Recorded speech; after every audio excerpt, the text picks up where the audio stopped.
Welcome to another episode of How to Be Happier for Entrepreneurs. I'm always excited, but this time I'm really excited. Our guest has an incredible background in helping change the mind and heal people and bring freedom and happiness. So, welcome to the show, Melissa. How are you today? I'm good. A little cold here in New York City, but I'm getting warmer. I'm ready for summer. So, as we always do, let's just jump right in. What is the unconscious mind and what roles does it play in our lives? Starting with just a little question, are you? Yeah. What is the unconscious mind? Well, we're still, probing that. What is the unconscious mind? In my world, the unconscious mind is everything that we are not consciously mediating. So the unconscious processing, the adaptive unconscious that is always operating every moment of every day, even when you're sleeping. So the unconscious comprises basically your immune system, endocrine system, all of the systems you don't have to consciously mediate, but also all of the, let's put it this way. You're being bombarded by millions of bits of information every moment, from internally, externally. We can only be conscious of, research indicates, about 40 of those bits, which means our adaptive unconscious is processing all of these bits of information, looking for relevance, looking for what matches our prediction system, which, the brain runs on prediction. That's how it functions. That's how we can function. And so in my world, being a hypnotist and a coach of the unconscious mind, what I'm doing is I'm trying to utilize sometimes the conscious mind to influence the unconscious system, sometimes different ways of kind of momentarily or maybe a little longer, taking the conscious critical aspect of the mind, the default mode network of the brain, and kind of shoving that aside while we can then access kind of all of what that you don't know, right? So if you think about long-term memory, if you think about most of your limbic system, emotional system, your even working memory, so much of it is outside of conscious awareness. So it's a big question you started with. And, scientists still consider this the hard question, really, of what is consciousness, what makes us conscious, where is the system? We're still arguing about that. What it isn't in my world is the old Freudian view of this, this deep, dark reservoir of all of these death instincts and things like that. So where is it? What's the good and the really ugly of the unconscious brain? Well, I mean, the good and the ugly, it really depends on context. Mainly, it runs on prediction, which means you are behaving today based on how you've behaved. You are feeling today based on how you've felt. And that is how the brain knows to function. So for good or bad, right? So sometimes that's fantastic, depending on what it is you've practiced. Sometimes you've been practicing anxiety and self-doubt and all of these things, and that is your go-to operating system. So for good or bad, you get what you practice. The brain definitely takes the shape of your experience and what you do. So for good or bad. So Or you've helped hundreds, if not thousands, of clients over your career, right? Yeah. How many of those clients was their unconscious mind was helpful to their life? And how many of them came to you because of their unconscious mind, but they didn't know it? So every single client and every single person that has not been my client or has yet to be my client has been helped by their unconscious mind. You can't walk across the damn floor consciously. Yeah. You have no idea what goes into moving a system like your body. Even just to stand up requires so much processing in so many different ways that you couldn't handle it consciously. So everyone's been helped and, can function in the world and can learn new things because of their adaptive unconscious processing. And for the people that get stuck and come to me for a problem, be it anxiety or a phobia or a habituated pattern they want to break or a habit they want to make, um, all of them, again, are mediated through an unconscious habituated system. So these days, I think in terms of practical neuroscience, right? That is what I do. I teach people how to change their brain. I teach them really short and interesting techniques and self-hypnosis and all of the things that research indicates are the fastest and easiest ways to organically change. So, on that note, can you explain what self directed neuroplasticity is and how it can help stop negative spirals and effectively rewire the brain? I'm sure. So neuroplasticity is the brain's ability to change. It's always changing. Every time you learn something new, it can be rewiring certain old concepts. Self-directed neuroplasticity is where you really take the reins of it. You use your conscious mind, in a bunch of different ways to strategically change your brain. So when I say self-directed neuroplasticity, it's more a system of brain change that I teach to my clients, right? I give them a bunch of different ways to very rapidly interrupt their habituated pattern. If you think about the brain going down an old pathway, that is just, it's a habit. You don't even have to consciously mediate it. It's typically not consciously run.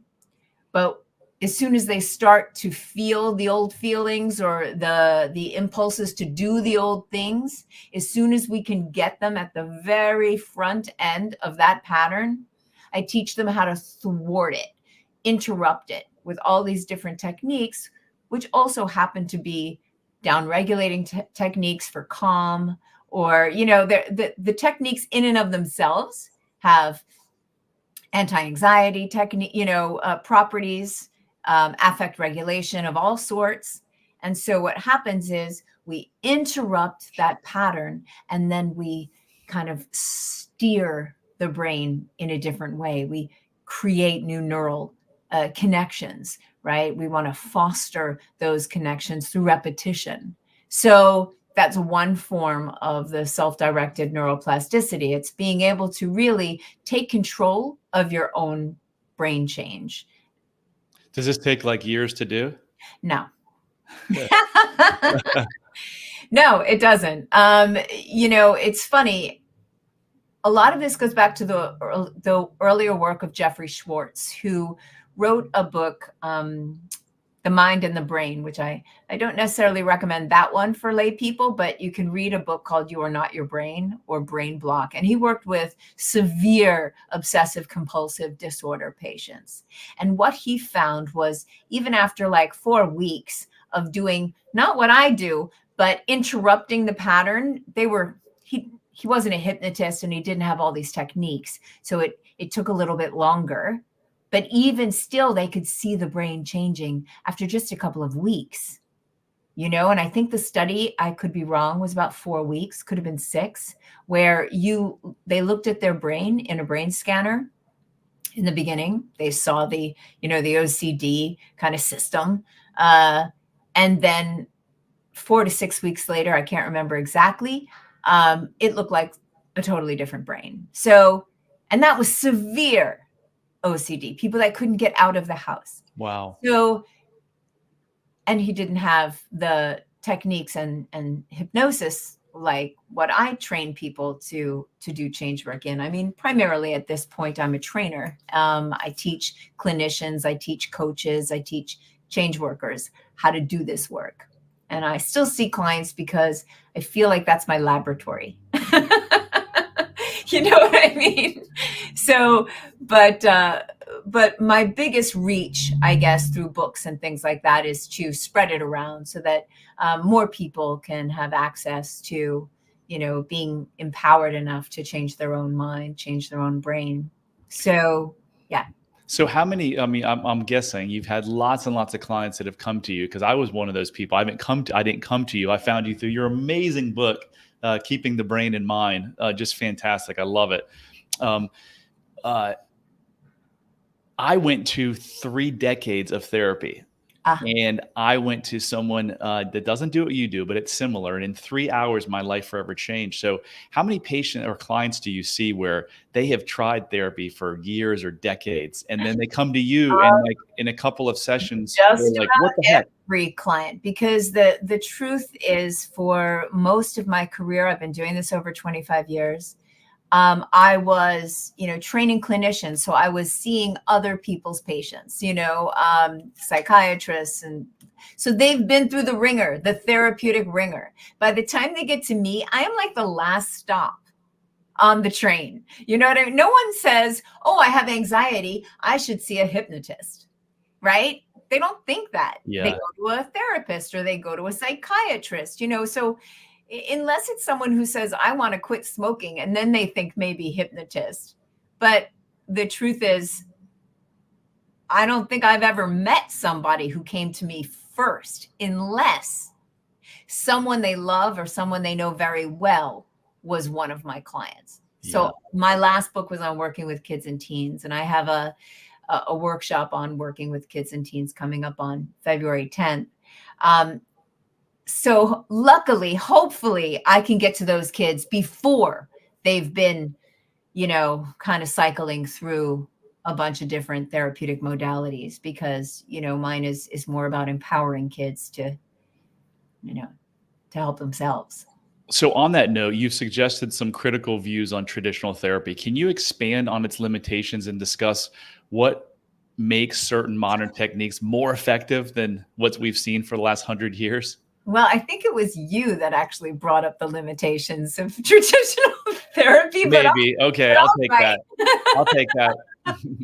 Now, remember, I mean, there's a huge, wide range of therapists, and I train. I've been training them for many years, so there's a lot of great and amazing therapists out there. Absolutely. The traditional, old therapeutic paradigms, where it's just talk about your problems for years and decades, that causes so many problems. If the brain is predictive, and you're constantly rehashing and constantly lighting up these old neural networks, right? And adding more into the system, then change is so much harder after that, right? So I believe there's a bunch of different therapeutic modalities I don't agree with, right? I don't agree with, you must feel all the pain in order to heal. That's not true. I don't think that you must retell your trauma story over and over and over again, because what you're actually doing is grooving it just a little deeper into the brain. Now, don't get me wrong. There's ways of sharing a traumatic story.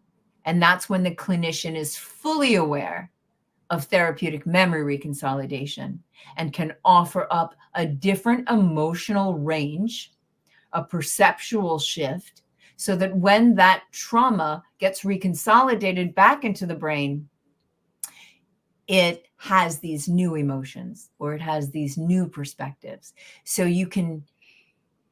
I would say, a good therapist is a therapist that is up on the latest neuroscience and that understands the implications of memory reconsolidation. And there's plenty of them now at this point, not enough for my liking, but I think the main thing about traditional therapeutic models is they're way too slow, and a lot of them don't really give clients tools or techniques to use outside of the therapy room. There's two main things, or this was a while ago, they did this research that kind of indicated the efficacy of a therapeutic modality, and it was, the therapeutic rapport, right? And then how well do you teach your clients to regulate their emotional states outside of the therapeutic relationship? And those two things are great predictors. I would add a third, How well do you understand how to reconsolidate hurtful memories? Well, let's talk about that's fascinating. Memory reconsolidation is something that I have been studying for just the last couple months, and I have found it to be like mind-blowingly It's the game changer. fascinating. It's Tell us you about. know, Can you it's tell us about it? there's a revolution Yeah. on its way, and it will change the entire field of mental health once it's fully grasped by Wow. the clinicians. That's my hope, right? Because this old idea of how memory works is just not the way memory works. And, every time you're remembering something, it becomes malleable, right? And that's just the nature of memory. That's why it changes over time. The metaphor that I use, and now a lot of people use, is that of a Word document. Every time you open a Word document, even if you just add a comma, when you close it, you only ever have access to the latest version, right? There was a great memory researcher, and he said the best way to preserve a memory is to never recall it. Because Mm, each time you recall it, it gets changed a little bit. changed. Wow. Now, this happens incrementally over time. You don't even feel it. You don't notice it. And that's why you can get together with your family and have big arguments over what did and didn't happen, because everyone has a slightly different memory of that event. Now, therapeutic memory reconsolidation is where we do the necessary steps to give a massive update. And what we do is we give a massive update, and what typically changes is the emotional track of the memory, so that we can provoke the neural network of that memory. And then what we do is we create the conditions in our sessions to put in what's called a mismatch or a prediction error. It's, I used to be anxious, but she's just done this technique, and now I can get into the elevator and I'm not anxious. In that moment, the brain goes, wait, we need to update, right? Because that old truth is no longer relevant. So in that moment where the brain is predicting, let's say, anxiety or craving or whatever the emotion you want to change, and it gets something different, that's when a fascinating thing happens in the brain. It literally unlocks the memory Wow. and then puts in the new information. Wow. So it's fascinating. And when people work with it, they understand it, they work with it, they get to see that miraculous change like you experienced, where you have one session, all of a sudden you're like, oh my God, I don't have that anxiety anymore. I don't have that phobia anymore. Somebody comes to me, they've got to do a presentation and they're freaking out because they've never been able to do public speaking. And, I make sure to target those memories in a way that shifts them and changes them in that session. And then they do that presentation and feel awesome. That has a cascading effect, you see, because we're not just changing the behavior. There's a lot of, like a lot of therapeutic modalities, and, people really do hang on to their darlings, the things that they think are important. And a lot of people have argued that, well, that's just superficial change. Right. I mean, you have to go deep into the childhood to find out why. And it's like, you know what? That superficial change, what you think is superficial, changes that person's life, number one. But if that neural network is hooked into all the past incidents from early childhood on, as well as the beliefs that come with thinking, I am not good enough, I can't do this, everyone else seems to be able to speak up in the boardroom, right? So they have low self-esteem, they have no confidence, they have beliefs about their limitations, beliefs about what other people think about them. That's all tied into the same system. We change that one piece so that they can now be comfortable in their skin, speaking up in front of an audience. That changes their belief about themselves. It changes their limitations. It changes how they feel about the people they're with, and how they feel the people they're with are judging or not judging them. That plays into a whole schema. So, I recently wrote And that's why, a sorry. post on how we're all right. We can all be right, regardless of your therapeutic angle. Once you understand we're all operating on the same neural network, we're just coming at it from different ways, right? It's the old, elephant, right? Everybody's got hanging on to a piece of the elephant. They're blind and they're saying, oh, this is what an elephant is like. And one person has the tail and says, oh, I think an elephant is quite skinny with a funny little, and so I try to bring the therapeutic world together because there's so many factions. And one of my favorite hypnotists, Milton Erickson, he had this great quote, and he said, therapists can't afford the luxury of a theory. And I love that. So oh man, you've said so many great things. So one thing leads to many is what I think I heard you say. So someone will come to you with one issue, anxiety, and once you solve that, it changes everything. I've seen that over and over and over again. Someone will come to me with a racing mind and we'll do the work, and then they'll be like, my relationship with my kids and my wife is so much better. I'm earning more money. It's such an amazing thing. Because nothing exists in a vacuum, right? We are not as compartmentalized as, many people think.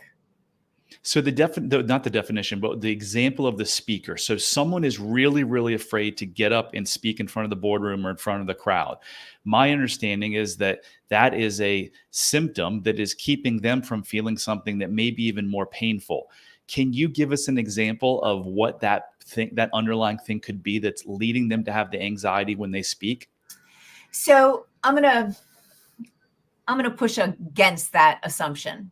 While it can be true and nothing exists in a vacuum, and we are the accumulation of all that we have lived, our beliefs, our expectations, our experiences, right? So that, maybe that child, anytime they went to speak up at home, we could go back to an early attachment style, right? They were just not given that much attention. Or maybe it was, when they got called up in front of the class when they were very young in first grade and didn't know the answer. And they looked out and saw the kids and felt like the kids were laughing at them or judging. So that the brain drops a flag in that moment and says, this doesn't feel safe. And then the next time the kid gets called up, all of a sudden starts to feel anxious, doesn't even know why. That's because the brain is saying, we don't like to do this. Let's not do this, right? This threatens our system a little Dangerous. bit. I'm going to do it. And so you're forced to do it. That feels uncomfortable. It reconfirms the situation. And then all of a sudden it becomes the next year, the kid raises their hand and everyone turns to see, and that re-triggers the same thing. And now, right? So we can easily see the path of how the brain generalizes that to now being in a boardroom. That's just experience. I wouldn't necessarily say it is a symptom of something deeper and darker. It is just a symptom of life. You could say, okay, well, maybe you feel you're not good enough, or maybe this, or maybe that. But I would venture to say that is a conscious rationalization from what an unconscious system just does automatically, because that's what it's been trained to do, right? It's predictive. So quite often you will have situations where the unconscious mind will make a decision. Almost every decision you make, by the way, is mediated first through unconscious processing. And then typically the conscious mind will rationalize it or create a narrative to go with that. So Melissa, maybe I misspoke, and this is how I read or understand Bruce Eckert. Is it, and maybe I'm using the wrong terminology, but if it's an addiction or anxiety or whatever what the client wants to change, isn't that kind of, I said I maybe used the wrong, isn't it protection against something that they feel if they didn't have it would be worse in their life? It can be, yes. Not always. Not always. Okay. Not always. So you will never hear me say something is always this or that, simply because there's exceptions all the time. And if you go in with that filter on, then you're looking in a direction that is going to be skewed. right? There is the can't afford the luxury of a theory, you see. If you look at every single behavior as symptomatic of something much deeper, then you're going to spend a lot of time, sometimes years, looking for that deeper thing. And then if you don't have tools to clear it, if you're just looking and picking around, in the past, looking for deeper hurts, you're going to find them, because that's called life and growing up, right? Now, that being said, I do understand, because I developed an addiction protocol. I myself have been addicted to various drugs during my life. I used to be a rock and roll musician. It just came with the territory. Sometimes the addiction is self-soothing, and it is, yes, keeping you from facing the demons in your life. Think about, there was this great rat park study. Did you ever hear of that? I've heard of it. I couldn't recite it, but I've certainly So heard it. it basically talks about our original views of addiction. We all heard about the rat put in the cage, and he had two choices, food or cocaine or something, right? And what they found was that rat in a cage would always go for the cocaine until they died. And it was like, see, that's how addictive it is. But somebody came along and they created a rat park. And now they put the rat in a bigger cage with a bunch of toys and other rats, and and they could play, and they could fool around, and they had just had a lot going on, and the cocaine and the food. And it was very rare, a rare time when they would hit the drug. So what they said basically is, if you put people in a cage where the cocaine is the only way out mentally, right? We need a bigger cage. We need a better cage. Wow. And so the Vietnam vets who were all addicted to heroin, we thought when they were coming home, there would be an epidemic of heroin addicted vets. But the truth is, a very small percentage of those vets went on to continue being addicted to heroin. Most of them realized that we had changed the cage that they were in. Wow. That is fascinating. So I mean, I say that just because, yes, it can be symptomatic of something deeper, or you could just get addicted to drugs because drugs are fun and they feel good, and you did one too many, or you did it too many days in a row, and now your body is kind of dependent on it. And then the problem itself becomes the fact that you're addicted to drugs, and not the problem that you were running away from. Wow. Fascinating, fascinating, fascinating. Incredibly. So in your book, Keeping the Brain in Mind, I'm actually going to use it here on an exercise with a client. You talk about fully rehearsing the client's working memory so they can get the behavior that they actually want. Can you tell us a little bit about how that works? Well, I mean, there's many ways that we can do that. I teach a self-hypnosis template to every client, which is really fast, right? So that they can do this think about athletes doing mental rehearsal, right? But you add a little hypnosis to the mix, and it's a little bit more powerful. Could be a little shorter as well. And that is being able to not just see yourself doing this thing, right? Which, might trigger certain areas in the brain, but to float in and actually embody it. And that's where the brain starts to light up the regions as if you're actually doing it. That's why most Olympic athletes know how to do this, right? We're rehearsing it. We're taking the brain through it. And also, if you think about the brain running on prediction, the prediction doesn't necessarily have to be in real life. It could be in your mind, which is why people can have a terrible fear of flying that have never been on a plane. They just sit there on their couch imagining how horrifying it would be, and they're rehearsing it. And so it creates an automatic, unconscious reaction, fight or flight reaction. Fight or flight, that's unconsciously mediated. You can't instigate it consciously. You can do the things that might trigger it, but it's mediated through the unconscious system. So teaching people different ways to rehearse how they want to be, but also it shows you how, as you started with, the good and the bad, right? Because think about when people are anxious or worry about something. I always say, look at the self-hypnosis you're already using, right? Look at the self-hypnosis you're already using. What are you saying to yourself repeatedly? What are you picturing or worrying about repeatedly? Because repetition, repetition, repetition gets in. It also affects the prediction aspect of the brain. So if I'm rehearsing, oh my gosh, when I call this client, they're going to laugh at me or hang up on me, and I don't like to make that call, and it is a part of my success in my job, right? We're Yeah. rehearsing those bad things, but what you teach is to see everything in a different light. When I call that person, what do I feel? I feel confident. I feel secure. What do you see? What do you hear? And your point is, they've done studies where they had weightlifters lift weights, and then they had another group that just thought about lifting weights. And the people who thought about lifting weights, their muscle mass increased. It was incredible. Yeah, they've done that. They've done studies like that with piano players, with violin players,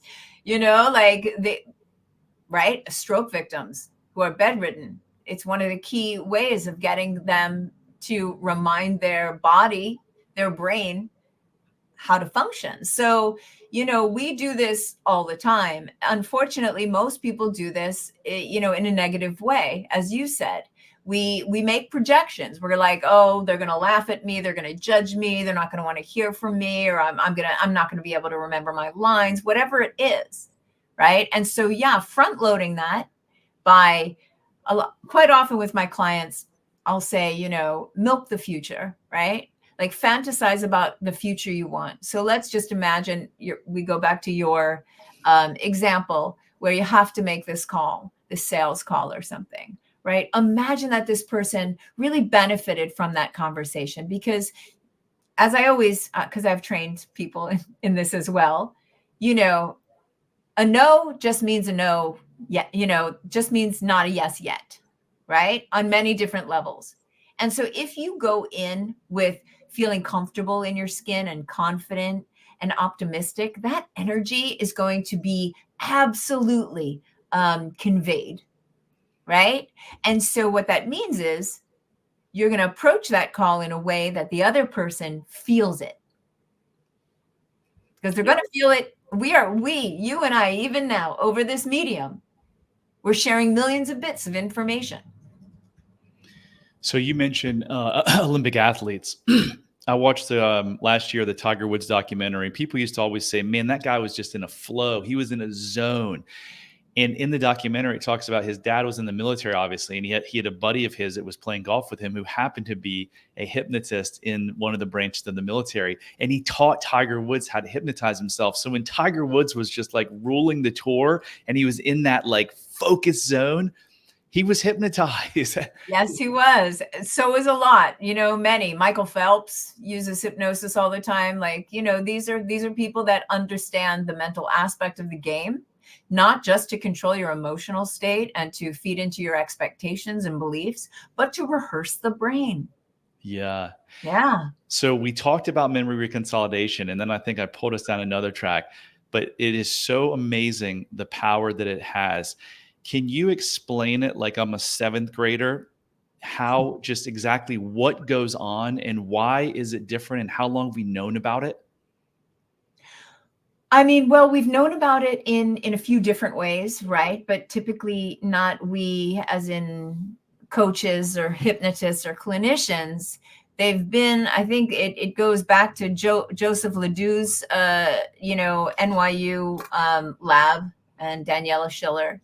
And they, it was about, fear and changing fear memories in rats. Don't get me started on poor rats, but whatever. So it's only been, Bruce Ecker, as you mentioned, is one of the people that was kind of pivotal in translating from the laboratory into the therapeutic room and simplifying it down, right? So it's only been kind of available in the therapeutic realm, I would say probably for like 10 years. I could be wrong. I don't remember when Bruce Ecker's book came out. I think it was around 2005, 2007. Okay. All right. So a little longer than 10 But years, still but short, right? In the grand scheme of in the things. grand scheme of things, yes. And, There's been a lot more clinicians on board, I would say, in the past 5 years, where it's kind of reached that tipping point in certain circles. I've been doing my part. I've been teaching about memory reconsolidation at conferences for years now, because I think it's key. It's important, especially for hypnotists, especially for coaches, who are doing more brief strategic work. Right? They don't typically, a hypnotist is not going to see a person for two decades. That's a bad hypnotist. Yeah. Yeah. Sorry. You know what I mean? Yeah. So, but basically the simplest way is how I kind of explained it before.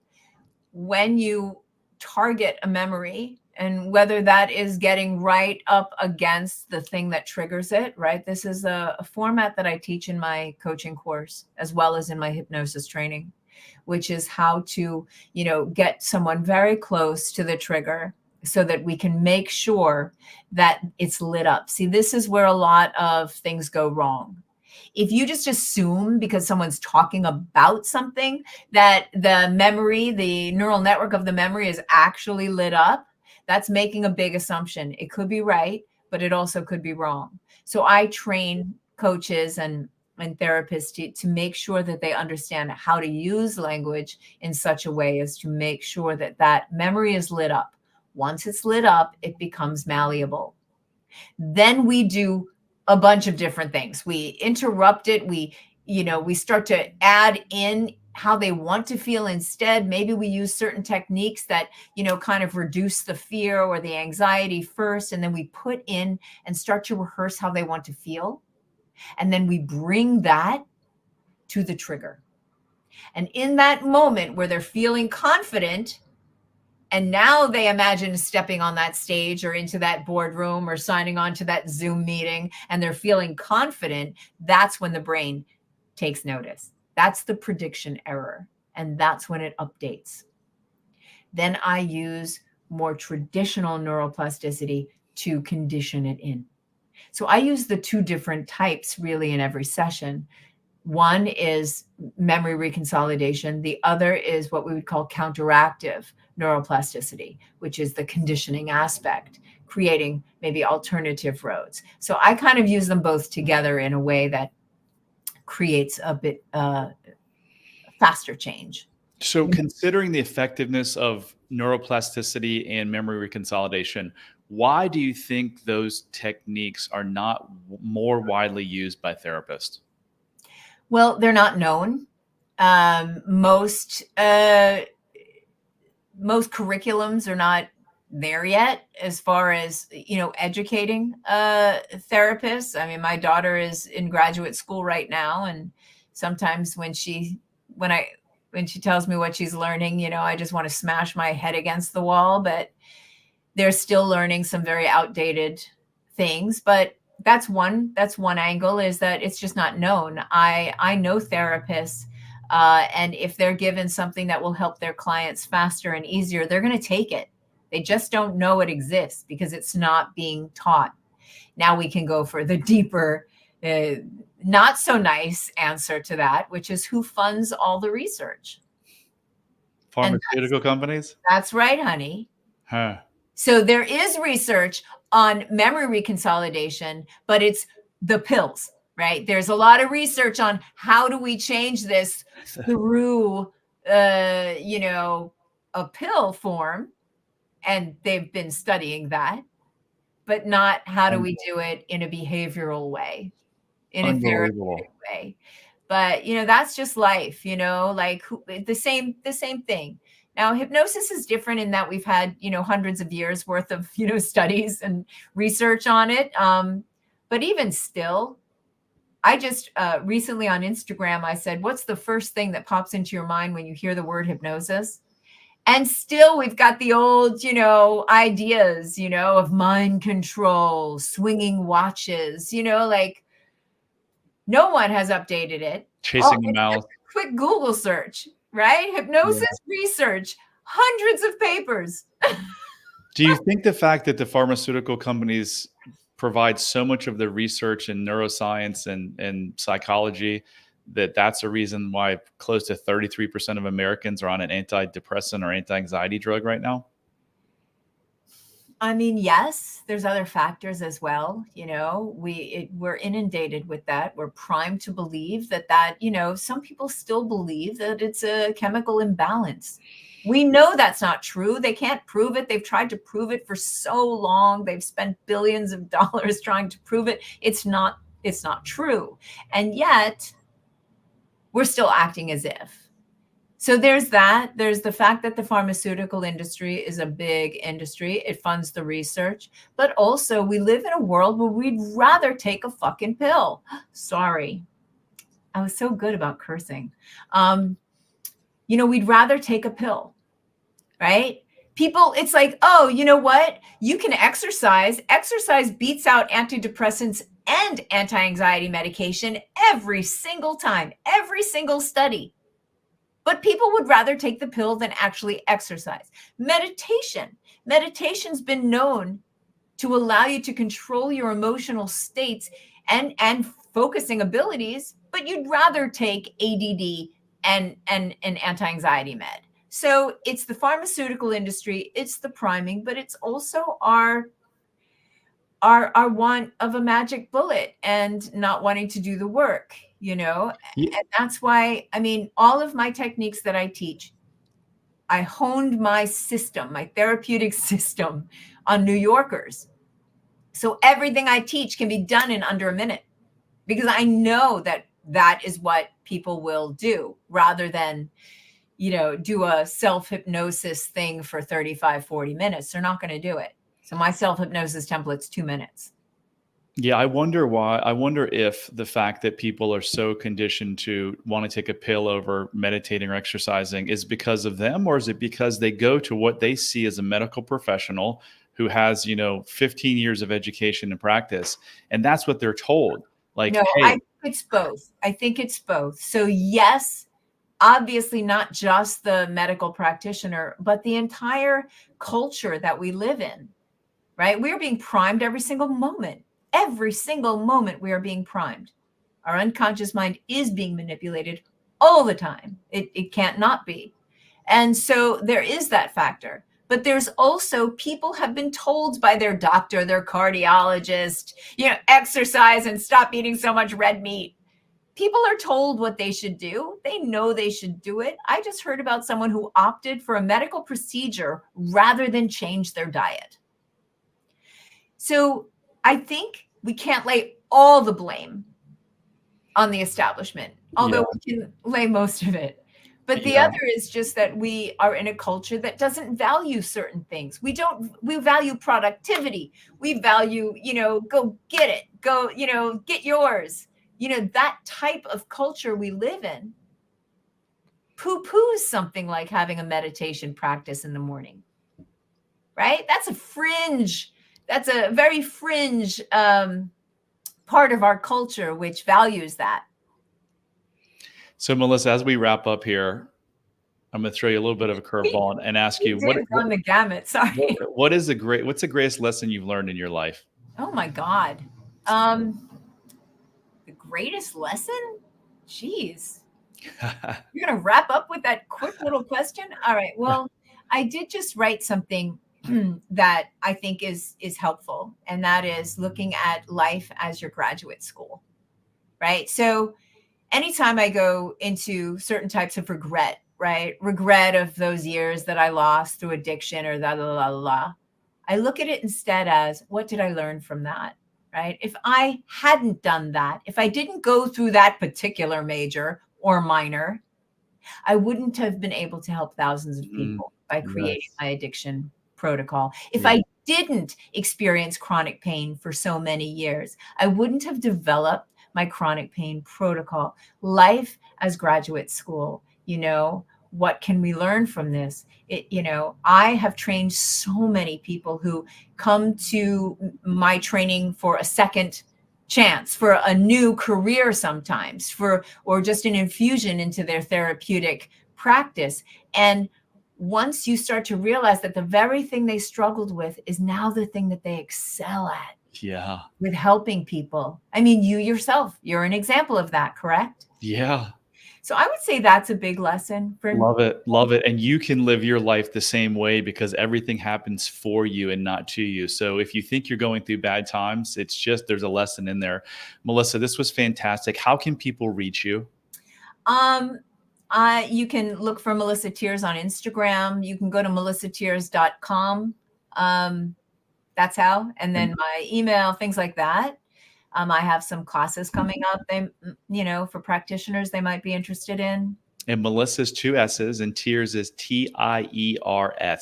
Yes. So that was phenomenal. Thank you so much. Oh, my pleasure. And I wanted to remind everyone I'm on a mission here to help 1 million people. So I need your help. So if you like this content, please share it. Please rate it. Please review it. Anything you can do to get this word out. And as we wrap up, just want to remind you that love heals all. Thanks, Oh. Melissa.